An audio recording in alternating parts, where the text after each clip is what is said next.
Merci mon cher Adrien. Alors, on va reprendre le fil de notre conversation avec le gouverneur militaire de Paris qui est à mes côtés. On est descendu de l'hélicoptère, le général Christophe Abad. Je vous resalue à nouveau mon général. Bonjour Merci Julien. pour ce vol absolument incroyable. Alors, ce sont les aléas du direct. La météo est un peu instable, le plafond des nuages est un peu bas, il pleut donc ça a décroché et puis on n'a pas entendu l'intégralité de notre entretien. Je disais donc tout à l'heure avec vous que c'est votre premier défilé en somme du 14 juillet dont vous êtes, on peut dire ça, le chef d'orchestre.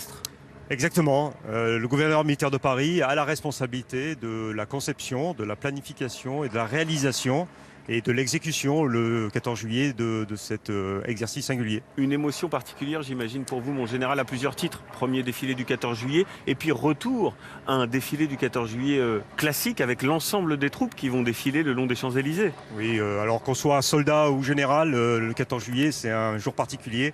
C'est une rencontre singulière entre les Français et les armées. Donc bien sûr, c'est important et c'est d'autant plus important que nous renouons cette année avec un défilé traditionnel. Oui, 20 000 personnes, 20 000 spectateurs qui auront le pass sanitaire, qui seront masqués, on le précise, c'est important, mais le retour aussi du public et une thématique tournée vers l'avenir, gagner l'avenir. Oui, on a choisi une thématique d'ailleurs qui a séduit l'ensemble de nos interlocuteurs, y compris le président de la République.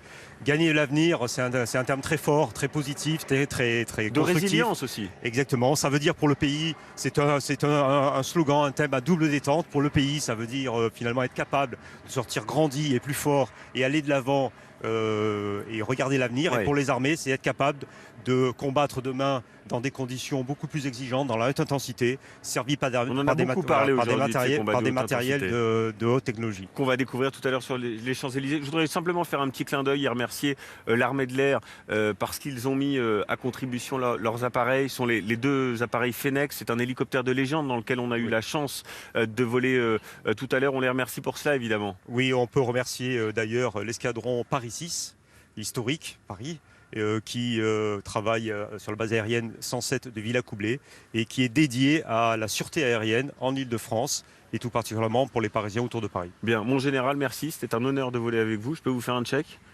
Et je vous souhaite un bon défilé du 14 juillet. Voilà. Vous accueillerez tout à l'heure le président de la République aux alentours de 10h, je crois. À 10h pétante. Bien, bon défilé, mon général. Merci à tout à l'heure. Merci beaucoup, à tout à l'heure. Et on retrouve Jian Benzina qui est toujours à Villacoublay. Jian, c'est à vous.